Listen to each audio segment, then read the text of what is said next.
Clasificación B. Contenido para adolescentes.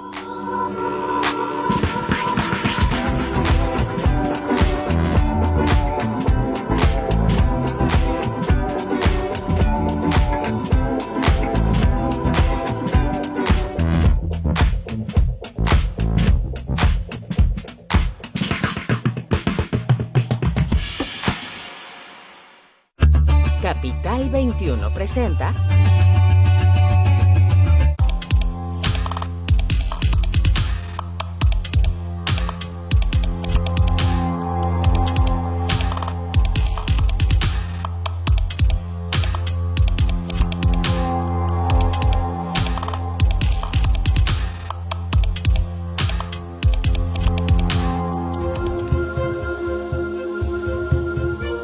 Buenas noches, pues hoy tenemos un programa, como ya es costumbre, la verdad, un programa especial.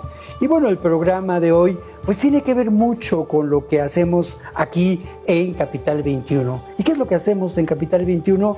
Pues hacemos en la medida de nuestras posibilidades y apostamos a ello un periodismo inteligente, un periodismo que procede del pensamiento crítico. Y por eso esta noche ponemos en tela de juicio a la supuesta normalidad. Los movimientos que se han opuesto a la normalidad, que han hecho evidente la violencia psiquiátrica, que ha llevado a muchas personas a sufrir episodios enormemente dolorosos, nos han hecho ver, sin duda, que esta sociedad tiene que transformarse. Y estos movimientos entroncan ni más ni menos que con otros movimientos de reivindicación de derechos humanos. Por un lado, el medioambientalismo, los feminismos y por otro lado, los derechos civiles de los pueblos originarios. No es casual que el pensamiento del orgullo loco, el pensamiento de la disidencia intelectual se geste, se concrete y tome forma en la década de los años 60. Entonces, como les decía, hoy ponemos en entredicho a la normalidad. Y para ello me acompaña, y yo agradezco mucho la presencia de Víctor Lizama. Víctor, querido Víctor, amigo, mucho gusto de que estés con nosotros. Y bueno, pues bienvenido a este programa, Víctor. Muchas gracias, querido tocayo. Me da mucho gusto volver a visitar la sede de Capital 21 y pues aquí para conversar sobre muchos temas que tienen que ver con la locura, la salud mental, a ver qué resulta. Claro, ahí lo que yo decía, pongamos en tela de juicio la normalidad. ¿Cómo podemos ser normales, entre comillas, en una sociedad absolutamente enferma, en una sociedad que se prodiga en la injusticia, que se prodiga en la inequidad y que además ha llevado a una crisis brutal a nuestra especie? ¿Cómo podemos ser normales? ¿Quién está enfermo y quién es normal, Víctor? Pues es una excelente pregunta para comenzar esta conversación, tocayo, porque justo los parámetros desde los que se ha construido la normalidad excluyen a la mayoría de las personas. Recordemos que, por ejemplo, cuando se comenzó a hablar de derechos civiles, políticos, de los derechos del hombre, no se pensaba en las mujeres, no se pensaba en las que hoy llamamos minorías racializadas, no se pensaba en las personas con discapacidad. Y son justamente los movimientos que emergen desde estos colectivos históricamente discriminados los que cuestionan esta idea de la normalidad, de la funcionalidad, del deber ser. Y en el caso de la salud mental, justo empezar a cuestionar qué es esto de la salud mental. ¿Quién determina que una persona no tiene salud mental? Y luego, ¿qué se tiene que hacer en estos casos? ¿No? Justo la idea de normalidad que tenemos ha permitido que se generen prácticas, discursos discriminatorios, violentos hacia personas que son identificadas como portadoras de un trastorno mental, ¿no?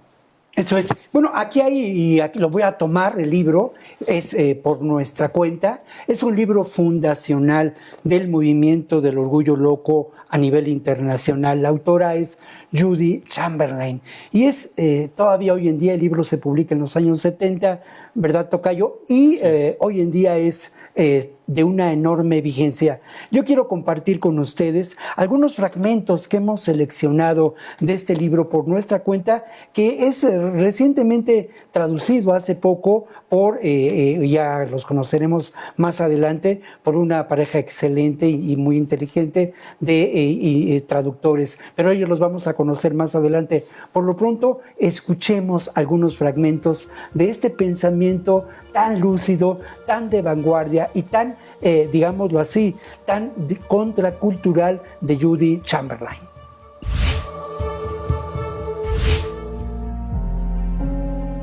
La pregunta, ¿qué es la enfermedad mental?, conduce directamente a algunas de las principales cuestiones filosóficas a las que la raza humana se ha enfrentado a lo largo de la historia.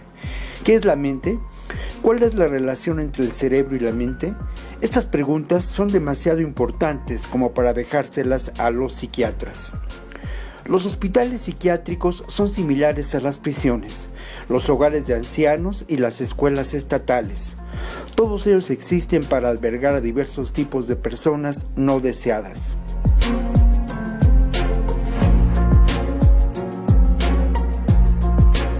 El término camisa de fuerza química se ha utilizado para describir los efectos de los tranquilizantes.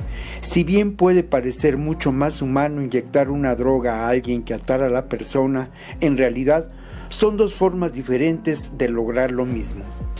Cuando las personas tienen problemas para vivir, pueden ayudarse unas a otras.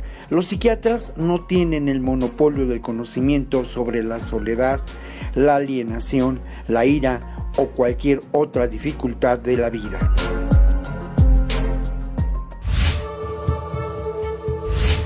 Bueno, hay una pregunta que es básica, Víctor, y que volveremos a ella seguramente, pero brevemente, de una manera muy contundente, muy concisa, Víctor, ¿qué es la justicia loca? Te diría, tocayo, que la justicia loca es este compendio de reivindicaciones históricas de las personas que han vivido violencias por parte del sistema de salud mental. Nos referimos a la restitución de derechos, es decir, que las personas con discapacidad psicosocial, usuarias, exusuarias de servicios de salud mental, sean reconocidas plenamente en todos sus derechos y particularmente el de la capacidad jurídica. Pero también justicia loca implica generar procesos de reparación de daños. Esto es fundamental. Si queremos en verdad generar comunidades solidarias, comunidades en donde se fomente el bienestar, necesitamos generar procesos también de justicia, en donde la reparación del daño esté considerado. Y en el caso de personas psiquiatrizadas, muchas veces los daños tienen que ver con la cronificación, con las violencias que se viven dentro de las instituciones de salud mental, con la falta de oportunidades. Todo eso se debe atender y eso es parte justo de la justicia loca. Bueno, y hay que tomar en cuenta eso que mencionábamos, ¿no? Esta supuesta normalidad, que es resultado en esta sociedad de una atroz competencia, que es resultado de un feroz egoísmo, que es resultado también, tristemente, de procesos que nos llevan a la alienación y a la auténtica locura. Hablemos, tocayo, de otra locura. Esa locura creativa, esa locura maravillosa. Y precisamente en nuestra sección de cine, Igor Eichmann nos tiene la noticia de uno de esos locos maravillosos, de un artista singular. Vamos a la sección de cine.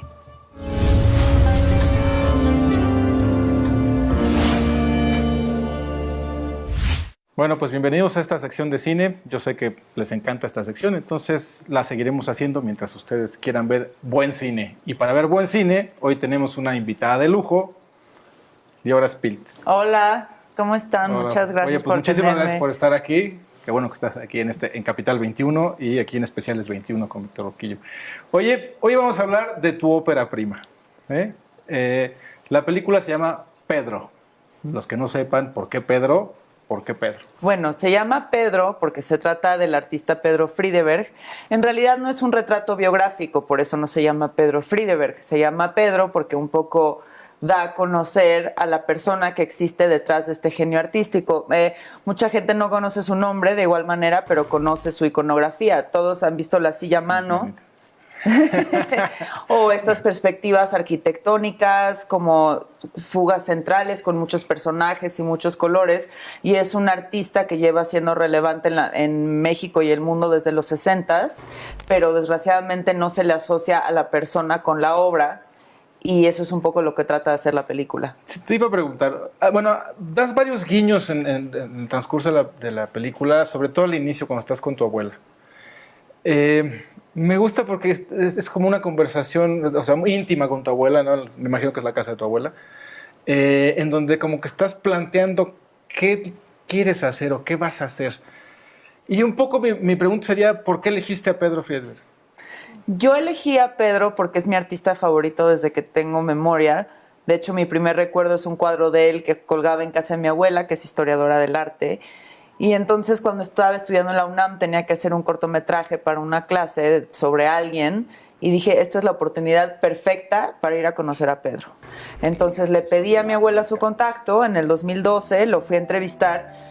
Y desde ese primer día me enamoré, entré al mágico mundo de Pedro Friedeberg y me quedé ahí persiguiéndolo por 10 años. Y de eso se trata un poco la película, como de cómo fue que hicimos una amistad a través de 10 años en el intento y en los errores que pasan al hacer una película. Justo te iba a preguntar eso. Claro, uno escucha a Pedro y después ve que está el artista y dices, bueno, vamos a hablar del artista. De repente te das cuenta, no, vamos a hablar de la obra. Bueno, es que tampoco hablamos de la obra del artista. Y de repente... Mi pregunta es si no es como relativamente una película semi-autobiográfica tuya. Sí. Porque, claro, yo pensé que era menos tiempo. Ahora que me dices 10 años, no pensé que habían sido 5. Digo que igual me parece mucho, pero no es como cuando hablemos de la película Pedro en el futuro, vamos a hablar en realidad de tu historia más que de la historia. Pues es como que este juego que lograste realizar con él al final es más como tu historia. No sé, me da como que al final termina siendo más justo lo que hizo, esa relación con él, la película, más que hablar de él o de su obra, sino que es justo esta relación humana que tú logras, de repente decía yo, pues es que termina una relación entre padre e hijo, dos personas así, y que dices, claro, pasamos de un lado y terminamos como en esto. O sea, como que no sé si eso era lo que querías conseguir, o en el transcurso fuiste justo tropezando, viendo, reajustando. No sé, porque aparte 10 años es así como así, ¿en qué momento no Sí, te es perdiste? una vida. No te perdiste. Sí. Pues justamente yo empecé pensando que iba a ser un retrato biográfico, ¿no? Como creo que también a muchos nos pasa cuando empezamos a hacer cine, que pensamos que el cine es una cosa gigante, luces, cámara, acción, Hollywood, ¿no? Y entonces también conforme fui creciendo, que no tenía idea de lo que estaba haciendo, no es que tenga mucha idea ahorita, pero un poco más, fui aprendiendo a hacer el cine que yo quería hacer, ¿no? Y el cine que a mí me gusta es el documental intimista, autorreferencial, y poco a poco también lo que me di dando cuenta es que Pedro no quería una película así tampoco. Cada vez que yo le preguntaba, ¿en qué año naciste? Me decía, yo nací como una ardilla en 1723 y me partió un rayo y me convertí en Pedro Friedeberg. Entonces, también uno tiene que irse adaptando al sujeto que está retratando, y entre yo más entraba en escena, él más se relajaba. Y había como una especie de como team cómico que se armaba cuando estábamos los dos, que hacía que él se relajara, porque no existe ninguna otra película sobre Pedro Friedeberg porque no le gusta que lo graben. Esa era otra de las trabas de la película, además de mi inexperiencia. Entonces, conforme más fue avanzando la película, la verdad me costó trabajo, pero sí me fui incluyendo. Y entonces creo que es mucho más interesante ver un retrato de un personaje a través de los ojos de una admiradora y entender los procesos por los que un admirador pasa, tanto en su proceso creativo como al conocer a su ídolo, que nada más presentarlo como en un sentido biográfico un poco más pues tradicional. Ahora ya viendo en retrospectiva lo que hiciste desde 2012, ¿no? Estamos hablando hace 11 años, ¿no? Si tuvieras que volver a hacerlo y si pudieras darte un consejo o varios consejos ahora, en ese momento que fueras a empezar otra vez el mismo proyecto, ¿qué harías diferente? ¿Qué cambiarías o qué consejos te darías? Pensando que podrías dárselos a otras personas. Yo el consejo que me daría es que me aprenda a reír de mí misma antes. Porque en el momento en que pude reírme de mí misma y de mis errores fue cuando la peli fue desatorándose. Y muchas veces vivimos como en tal competencia en este mundo como uber capitalista, en donde todos tenemos que hacer todo perfecto, que lo que nos pasa es que cuando nos equivocamos nos frenamos por completo, en vez de entender que los errores son como medio un mensaje del universo que te está enseñando algo. Y a mí por muchos años me frenó la idea de que había grabado mal, de que había dicho algo mal y Pedro se había enojado, de que no había entendido una situación y entonces no había sabido grabarla como en términos de cámara. Y si me hubiera dicho relájate y disfruta el viaje, porque también al final lo que me doy cuenta es que haber hecho esta película fue un poco una excusa para estar con Pedro Friedeberg. Es mi persona favorita, son los momentos más increíbles de mi vida, estar sentada quejándose de la banqueta y quizás entender que la película es más allá de lo que se ve en la pantalla, es el proceso también. Justo eso me pareció muy interesante, ver el proceso. Porque normalmente siempre vemos el resultado. Exacto. Y no vemos el proceso. Entonces, si ustedes quieren ver una película en la que vean ese proceso creativo, esas frustraciones, también debo decir que me reí mucho con Pedro, o sea, con su mal humor y que todo el mundo lo manda a la goma. Cada que lo hacía me reía mucho, ¿no? Y veía tu frustración, pero justo por eso te preguntaba eso, ¿no? En algún momento dijiste, ya no más, hasta aquí, ya no quiero hacer nada. Dios, sí. ¿no? Sí, hubo un momento en que Pedro se enojó conmigo porque lo estaba grabando y a veces yo no sé si es broma, que me quita la cámara porque le gusta jugar conmigo, o hay momentos en donde me dice, hoy no puedes prender la cámara, y yo, sí señor, no la prendo, pero a veces no sé ese límite. Entonces una vez estábamos en una exposición y lo estaba grabando y tal, y crucé ese límite y él se enojó y yo me deprimí, no quería seguir adelante, ya ni quería hablar. Cada vez que le iba a hablar decía, hoy sí le voy a hablar, y sentía una piedra en el estómago y no hacía nada, entonces dejaba pasar meses y fui a hablar con mi abuela y mi abuela me dijo, ya, acábalo, tíralo a la basura. Entonces al día siguiente ya me armé de valor y le hablé a Pedro y él ni se acordaba de nada. O sea, es como uno también a veces se mete a sí mismo en estos hoyos por el error, por la expectativa, por la competencia, que son hoyos que uno cava, ¿no? Bueno, pues qué bueno que terminaste y pudiste cerrar ese ciclo. Amigos, vayan a ver la película Pedro, de Leora Spilk. Perdón. Trabalenguas, sí, ¿no? Leora Spilk. La verdad, una ópera prima bella, debo decirlo, ¿no? Y vemos esa relación humana que a veces se nos olvida que hay que tener en el cine, ¿no? No nada más verlo. Sí, muchas gracias. ¿Estás a invitarnos? Sí. Me encantaría invitarlos a que vean la película, a que pasen un buen rato, que se diviertan conmigo y con Pedro Friedeberg, que conozcan a este gran artista. Está en varios cines de la Ciudad de México, el Estado de México y la República. Si quieren conocer cuáles, pueden ir a las redes de nuestra distribuidora, Pimienta, y es para todas las edades. Vengan a reírse un rato. Leora, pues muchísimas Muchas gracias. Qué bueno Gracias que por viniste, te lo agradezco tenerme. muchísimo. Gracias. Y ustedes, continuamos aquí en Especiales 21. Mi arte es mi vida. Yo y mi arte son una única cosa. Es un orfebre, es un relojero suizo, es alguien que sabe exactamente dónde poner cada cosa. Pedro Friedeberg es mi artista favorito. Hace 10 años, gracias a mi abuela, lo entrevisté por primera vez. Qué chava. Me imagino, ¿no?, que una persona que la han entrevistado tantas veces está harta de decir lo mismo. No me gusta que me pregunten todos los días. ¿Cómo estás? Como abuelita de Lituania.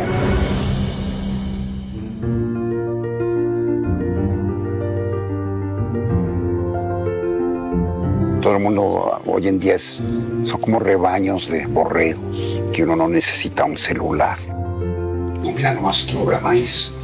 14 pasteles, qué telescopio tan enorme para ver una pizza. Lo voy a regalar a un convento.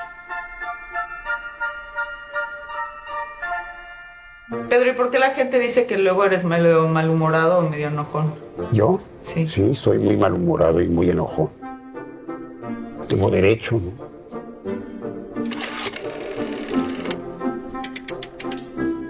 Yo creo que las mujeres no saben lo que es el amor. Yo sí sé qué es el amor, Pedro. No, pues estás perdiendo tu tiempo.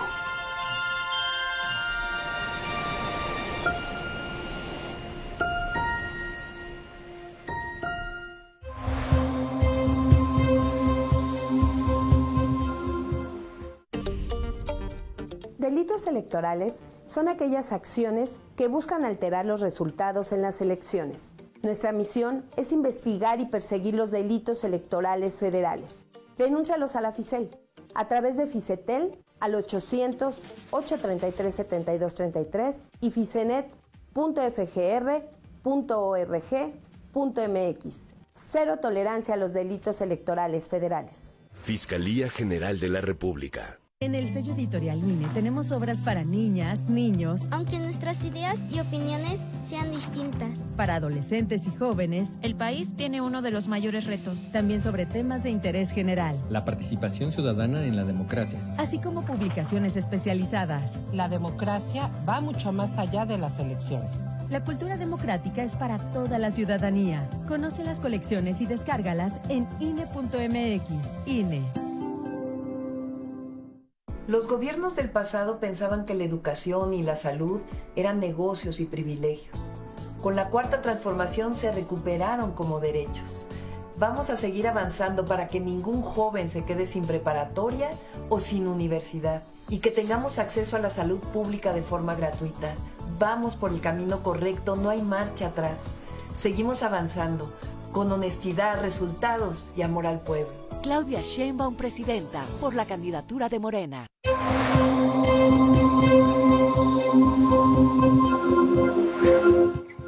Bueno, continuamos en este programa en donde hemos dicho queremos poner en tela de juicio a la normalidad.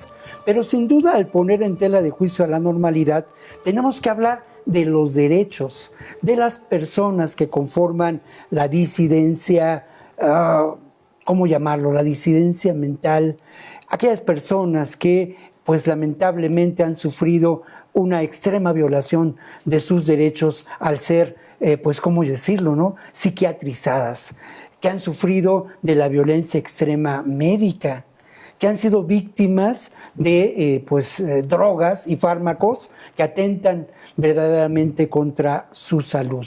Y yo quiero preguntarle a nuestro invitado, a Víctor Lizama. Víctor, ¿en qué condiciones encontramos ahora los derechos de estas personas?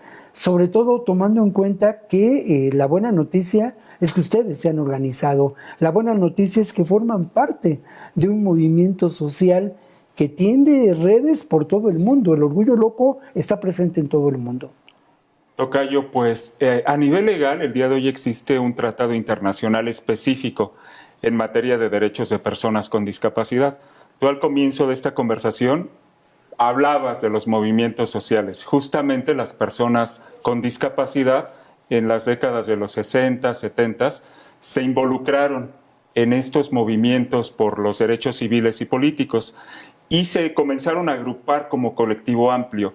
Este movimiento finalmente incidió en la redacción del Tratado Internacional de Derechos que te menciono, la Convención sobre los Derechos de las Personas con Discapacidad, en el cual también participaron personas con discapacidad psicosocial, es decir, personas usuarias de servicios de salud mental, personas psiquiatrizadas y sobre todo personas sobrevivientes de la psiquiatría. En la Convención, el día de hoy se reconoce, por ejemplo, la capacidad jurídica plena de todas las personas, lo cual implica, para los estados que firmaron este tratado internacional, adecuar su legislación a los parámetros que plantea la Convención sobre los Derechos de las Personas con Discapacidad. Por lo tanto, en nuestro país tendríamos que eliminar todas estas figuras que siguen, por ejemplo, permitiendo internamientos, tratamientos contra la voluntad de las personas en los servicios de salud mental, pero también eliminar figuras que restringen la capacidad jurídica, como la interdicción, como en la justicia penal las medidas de seguridad, y a la vez generar políticas públicas que reconozcan a las personas psiquiatrizadas como personas con discapacidad que tienen derecho a medidas que generen igualdad sustantiva. O sea, son un paquete de cosas que son el día de hoy referente para cambiar el estado en el que han vivido personas, en este caso psiquiatrizadas, personas con discapacidad psicosocial. Esa situación sigue siendo preocupante. Sí, en todo el mundo. Pero en México el día de hoy tenemos buenas noticias en el aspecto legal. Ya existe una reforma en materia de salud mental que se aprobó el año pasado y que ha eliminado en la normativa estas autorizaciones para internar a personas contra su voluntad en servicios de salud mental o imponerles tratamientos. Esta reforma también obliga al Estado mexicano a cambiar la forma en que se brindan los servicios de salud mental, que de ahora en adelante hablemos de servicios de salud mental comunitarios. Y por el otro lado, también en el aspecto legal, este año se aprobó recientemente un Código Nacional de Procedimientos Civiles y Familiares que elimina la figura de interdicción y reconoce la capacidad jurídica plena de todas las personas, es decir, el derecho a que todas las personas podamos decidir sobre cualquier aspecto de nuestra vida, en la salud, en derechos sexuales y reproductivos, en temas financieros, en temas, no sé, en cualquier tema, ¿no? En aspectos cotidianos o en aquellos en los que se implican cuestiones legales.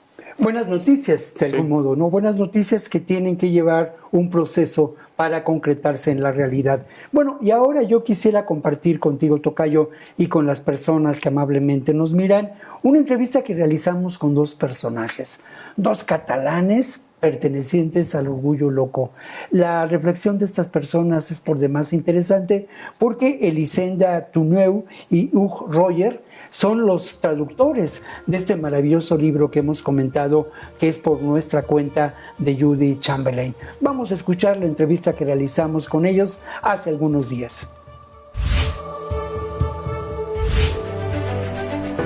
Por nuestra cuenta es un libro fundacional.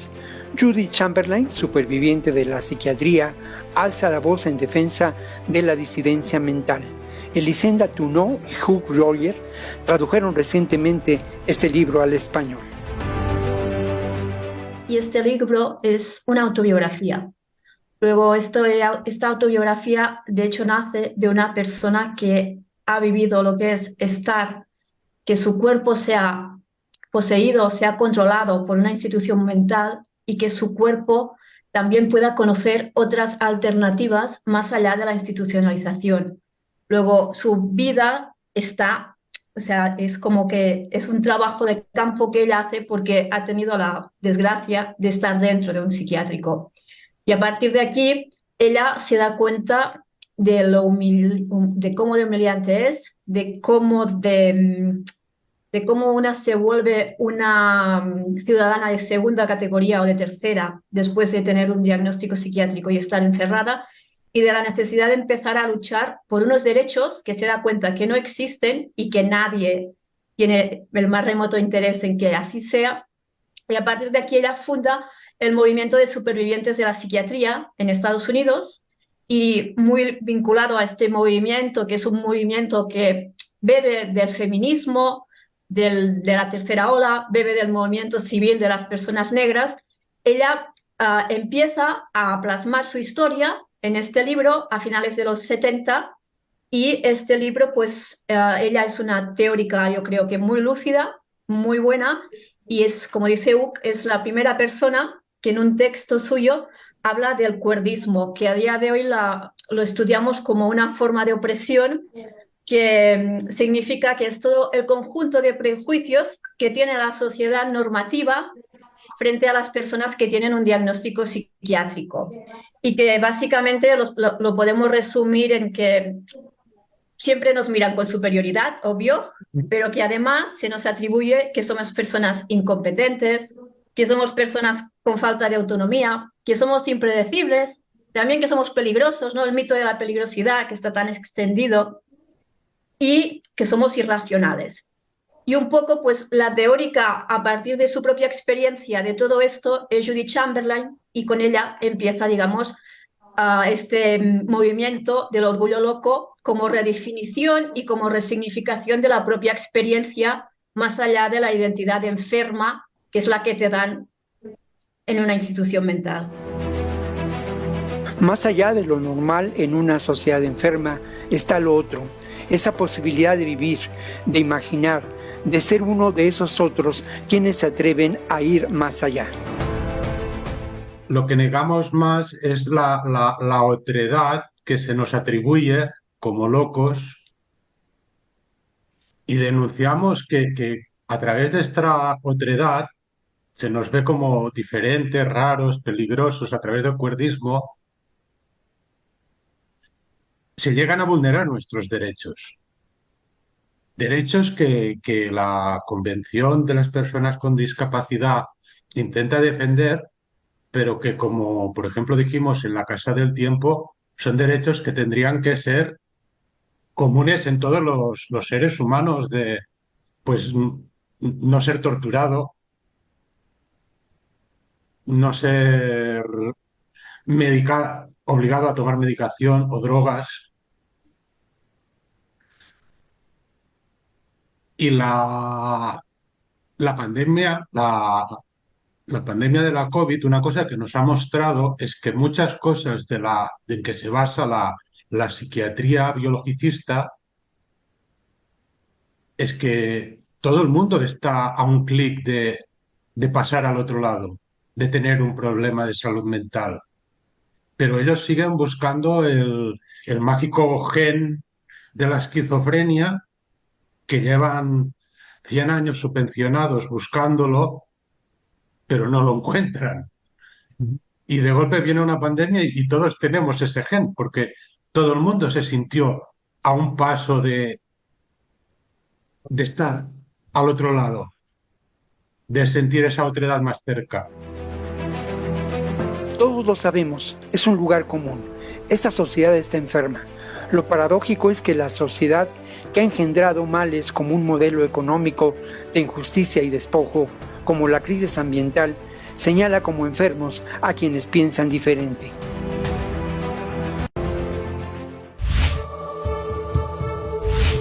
Bueno, hace algunas semanas se realizó en la Ciudad de México un encuentro por demás interesante, las Jornadas del Orgullo Loco 2023. Víctor, ¿cómo valoramos estas jornadas? ¿Qué importancia, qué trascendencia tuvieron?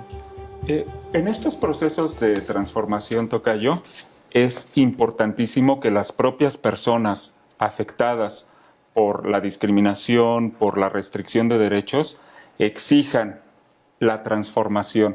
Y en ese sentido, las jornadas buscaron que las personas con discapacidad psicosocial tomaran las calles, tomaran los centros donde se debaten derechos de personas con discapacidad y ellos mismos, ellas mismas, hablaran, fueran reconocidas como personas expertas por experiencia.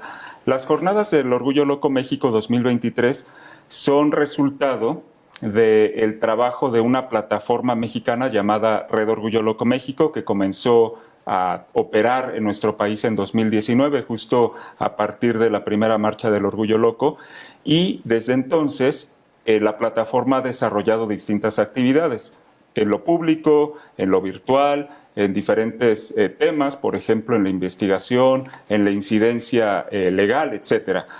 Las jornadas de este año se llevaron a cabo a lo largo de 3 días. El viernes 18 hubo un foro iberoamericano de justicia loca y psicodisidencias que se llevó a cabo en la Biblioteca de México. Enseguida, el sábado 19, tuvimos la 5ª Marcha del Orgullo Loco México en la ciudad. Y finalmente, el domingo 20, el Festival de Artivismo Loco Locafest, en donde artistas con discapacidad psicosocial, artistas locos, artistas que han tenido experiencia en los servicios de salud mental, presentaron su trabajo. También en estas jornadas buscamos cambiar el rol que se nos suele asignar a quienes hemos recibido un diagnóstico psiquiátrico, de ser simplemente testimoniantes, avales de los discursos de los especialistas, y en este caso, tener nosotros y nosotras la voz y colocarnos, como había mencionado hace un momento, como personas expertas por experiencia. Claro. No, determinante el que ustedes sean protagonistas de estas jornadas del Orgullo Loco, pero además determinante el que sean protagonistas de una organización internacional con redes que se extienden por diferentes países del mundo. De ello vamos a hablar en el próximo bloque de mi querido tocayo, si te parece. Continuamos aquí en A Fondo.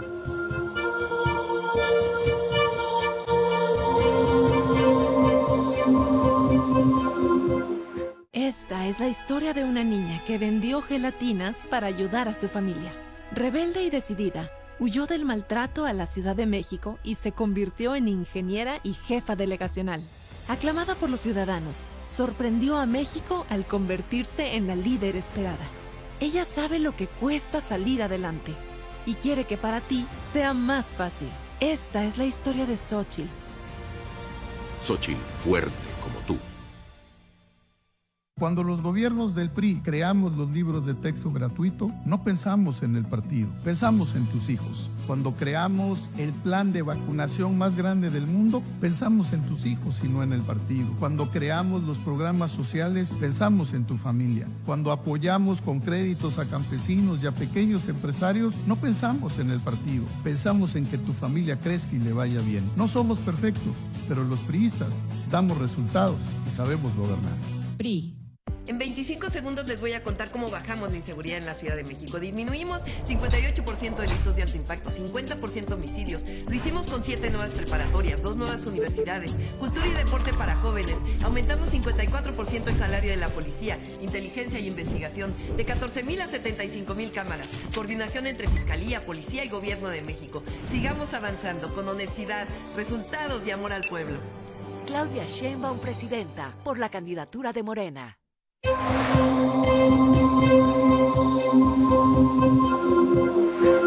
Bueno, les voy a contar una historia.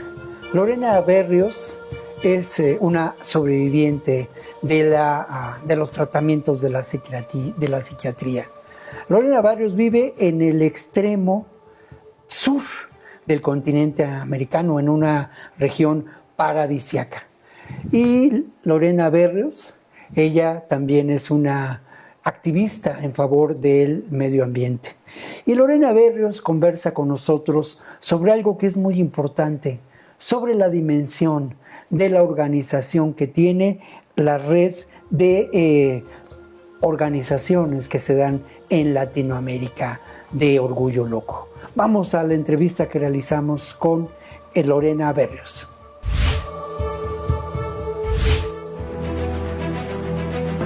La deuda de la psiquiatría con quienes se reconocen como sus víctimas es muy grande. Las palabras generan realidad. El movimiento antipsiquiátrico nace del espacio sanitario de los pares cuestionando a pares, psiquiatras que cuestionan a psiquiatras. Nace Basaglia, entre otros, que empiezan a cuestionar el modelo de intervención y empiezan a tratar de cambiar desde el mismo espacio sanitario el paradigma. En el caso de los sobrevivientes y el movimiento de sobrevivientes, que también nos llamamos Orgullo Loco en el mundo, nosotros también generamos la atención, nosotros también generamos el cuestionamiento, también generamos la transformación, pero de esos espacios de la experiencia vivida. Y es muy diferente cuando hablamos de la experiencia vivida, porque la experiencia vivida se asocia no solamente a la experiencia psiquiátrica del diagnóstico, sino que se asocia a las violencias que circundan el diagnóstico, que son el estigma, la institucionalización, o sea, vivir bajo un modelo. Muchos de los que integramos la red Esfera fuimos psiquiatrizados, no solo con una etiqueta, sino que vivimos en espacios psiquiátricos asilares, donde fuimos internados. Y a diferencia quizás de cualquier otro espacio donde hay un cuidado o se supone que estamos bajo resguardo del Estado, el espacio psiquiátrico tú sabes cuándo entras, pero tú no sabes cuándo sales. En el sistema penitenciario, si incurres en un delito, tú sabes cuánto va a durar tu sentencia. 3 años y 1 día, sabes cuándo comienza y cuándo termina.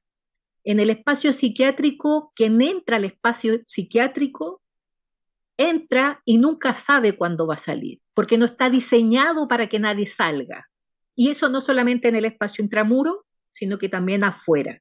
Por eso que la droga psiquiátrica, cuando tú comienzas a tomarla, nunca terminas de tomarla, porque solo te van cambiando la medicación porque te hace resistente, pero no te la van a cambiar, no vas a salir de ese espacio.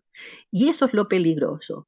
La psiquiatría tiene una deuda por lo mismo desde la perspectiva de los sobrevivientes, porque no ha asumido todas las violencias y vulneraciones que ha ejercido en los cuerpos que no son iguales, que no son hegemónicos, que no cumplen como el parámetro de lo esperable.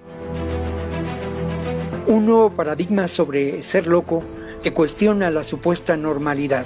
Un nuevo paradigma que entronca con distintas expresiones del pensamiento disidente de nuestra época.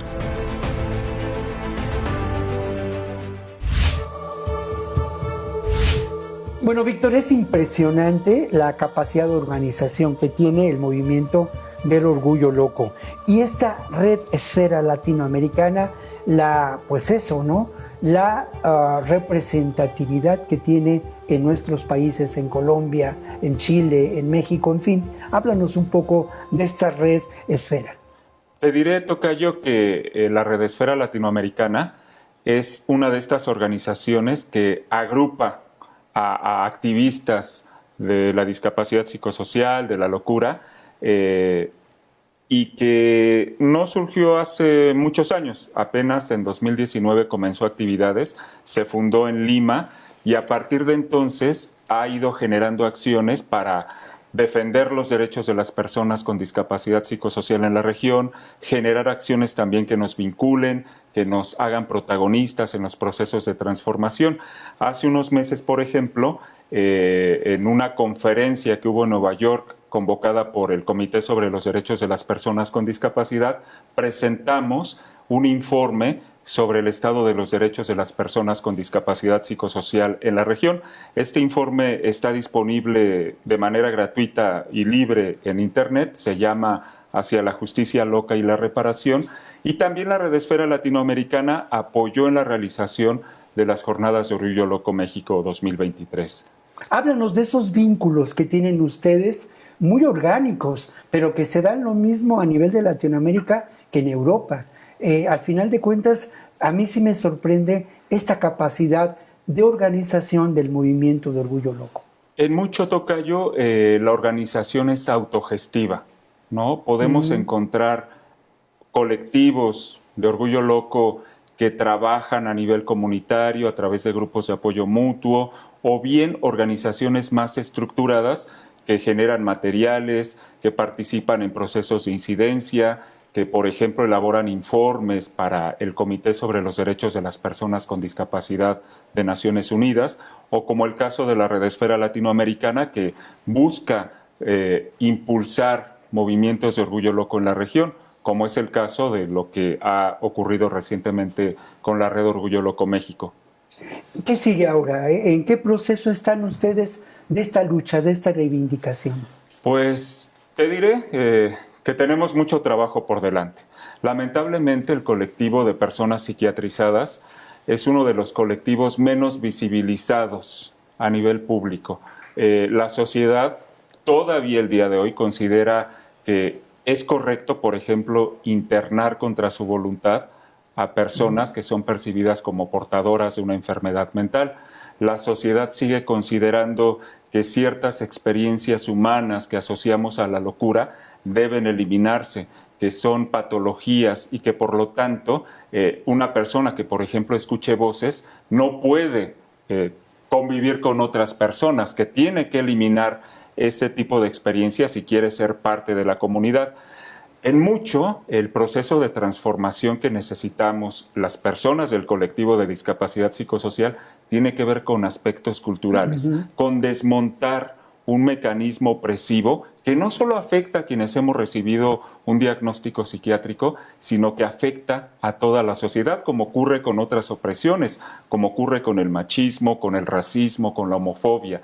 En la medida en que sigamos soportando estos mecanismos de opresión, todas las personas vamos a terminar siendo afectadas, porque nos está obligando justamente a atender parámetros de lo que debe ser, de lo que fue el tema con el que iniciamos esta conversación, la normalidad. La normalidad. Yo te quiero agradecer mucho, tocayo, tu activismo, tu trabajo político, y te quiero agradecer mucho también el que estés con nosotros. Y obviamente también, tocayo, pues tu amistad. Muchas gracias por estar con nosotros, tocayo.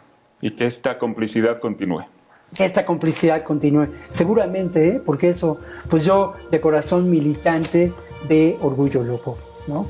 Así es, bueno, y ahora vamos a la sección de música. Tocayo, muchas gracias. Muchas gracias.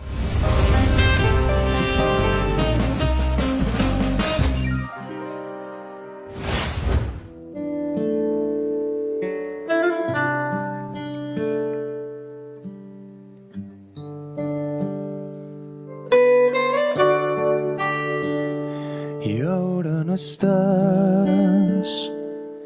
Me paso el día pensando si tú volverás o si hemos perdido nuestra forma de amar. Como quisiera poder regresar el tiempo atrás y verte despertar. Nadie te conoce como yo a ti. Acariciar tu pelo para acercarme a ti. Juntar nuestras frentes antes de dormir, provocando el amor. Yo memoricé tu forma de bailar, esa te copié tu forma de hablar.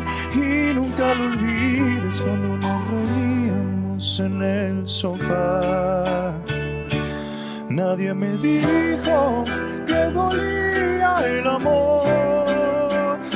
Nunca me enseñaste a dormir sin un abrazo tuyo. Ahora dime qué te ayudará a adornar tu cara. ¿Quién te dará un beso antes de dormir y abrazará en la cama?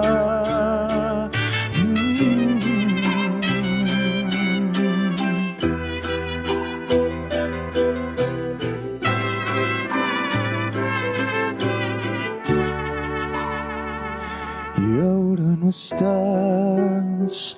Ya han pasado días que ya no sé nada, vivo en soledad, recordando las noches cuando me abrazabas calmando mi caos, sin sacarme de la cabeza que pude dar más. Ay, te amo de verdad. Nadie te conoce como yo a ti. Acariciar tu pelo para acercarme a ti. Juntar nuestras frentes antes de dormir, provocando el amor. Yo memoricé tu forma de bailar y hasta te copié tu forma de hablar. Y nunca lo olvides cuando nos reíamos en el sofá. Nadie me dijo que dolía el amor. Nunca me enseñaste a dormir sin un abrazo tuyo. Ahora dime qué te ayudará a adornar tu cara. ¿Quién te dará un beso antes de dormir y abrazará en la cama?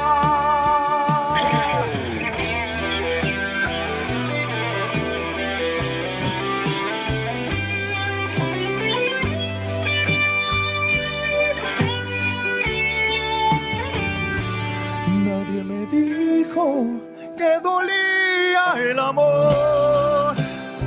Nunca me enseñaste a dormir sin un abrazo tuyo. Ahora dime quién te ayudará a adornar tu cara. ¿Quién te dará un beso antes de dormir y abrazará en la cama?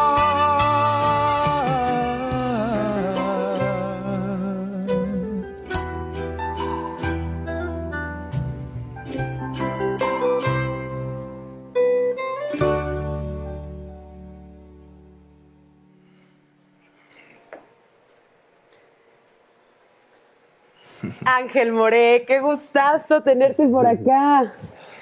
Qué gusto, qué gusto. No, hombre, el placer es todo mío, de verdad, muchas gracias por la invitación, es un placer estar aquí con todos ustedes. Qué padre, Ángel, bienvenido, qué bonita voz tienes, de verdad, qué bárbaro. Gracias. Qué bárbaro, me encanta. Esta canción ya tiene video y se acaba de estrenar. Así es. Así que, ¿dónde lo podemos encontrar? Cuéntanos tus redes. Donde quieran, donde se les ocurra va a estar. Todas las plataformas digitales, Spotify, Amazon Music, etcétera, etcétera. Y YouTube está también ahí el video. y para que lo disfruten y que pues puedan dedicar esta canción, porque es una canción muy bonita. Es una canción preciosa. Tú escribiste la letra y Sí. además hiciste los arreglos. ¿Cómo está todo este Sí. proceso de la musicalización, no? ¿De dónde nació? ¿Nació la letra primero, la melodía? Sí, pues ya sabes, la vida, el amor, experiencias muy bonitas que a fin de cuentas nos llevamos en el corazón, de personas que amamos mucho y bueno, tú sabes quién eres. No, no es cierto. ¿Qué Besote, tal? besote. Con la dedicatoria Sí, y claro, todo, siempre, Ángel, siempre. listo. Darle lugar a quien el lugar se merece. Ay, ¿qué tal? Y bueno, nació de esto, de vivencias, pues obviamente habla de una ruptura, de que extrañas a alguien. Y pues bueno, de eso trata la canción. El proceso fue algo muy bonito, un poquito tardado obviamente también porque esta canción nació a raíz de la pandemia y pues obviamente tardó un poquito en salir.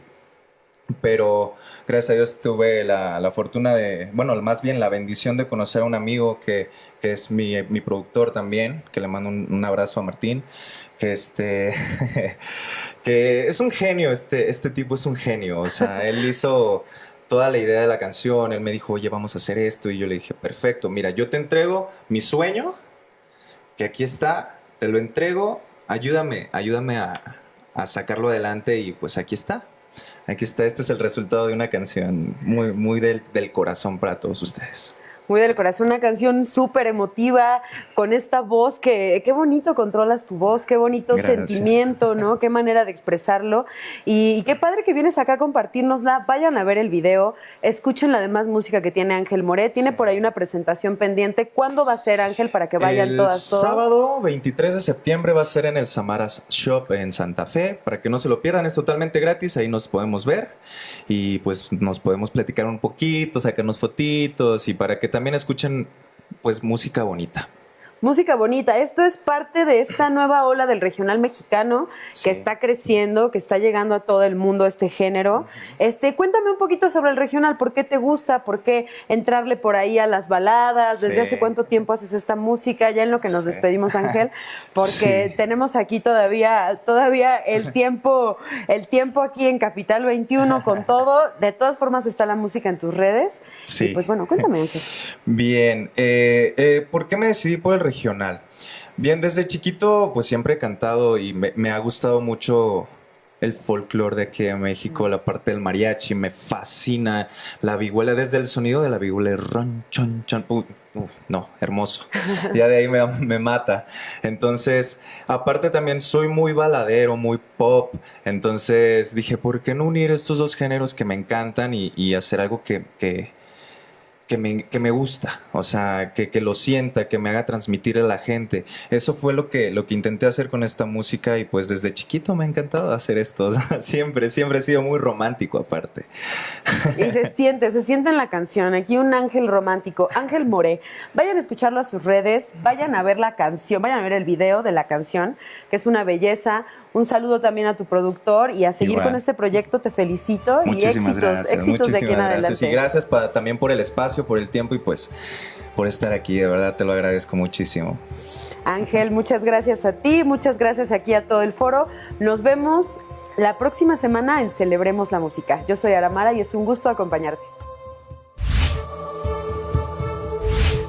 Bueno, hablamos de diferentes formas de opresión y las más evidentes pues son aquellas que tienen relación con lo económico, pero hay otras formas de opresión como ocurre con las mujeres, pero hay también otras formas de opresión que no son tan evidentes, como ocurre con las personas que conforman la disidencia mental, la disidencia intelectual, los llamados locos, que en esta sociedad productivista, que en esta sociedad altamente enajenada, a estas personas se les exige la normalidad. Pero si hacemos una revisión histórica, gracias a estos locos es que el género humano ha dado saltos de verdadera calidad. Hoy tratamos de poner en tela de juicio a la normalidad y hablamos de la razón, de la sin razón. Nos encontramos la próxima ocasión aquí en Especiales a Fondo.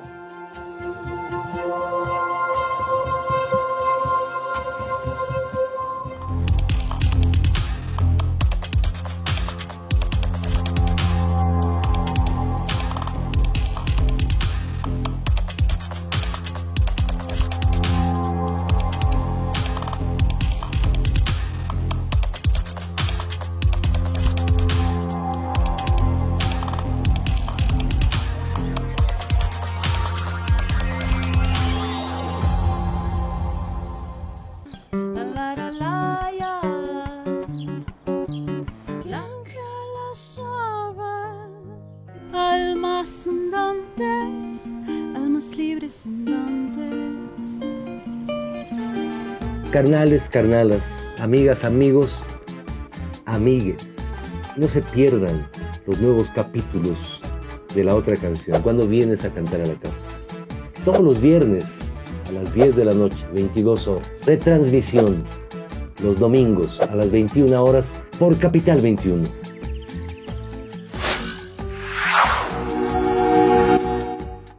¿Y a ti? ¿Dónde te gusta hacerlo? Me encierro en un cuartito que tenemos. En la cama hasta el rincón. Yo creo que en el baño. En el suburbano.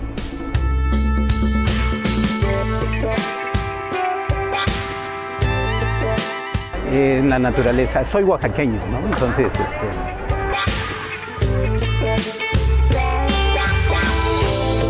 ¿Y a ti? ¿Dónde te gusta leer?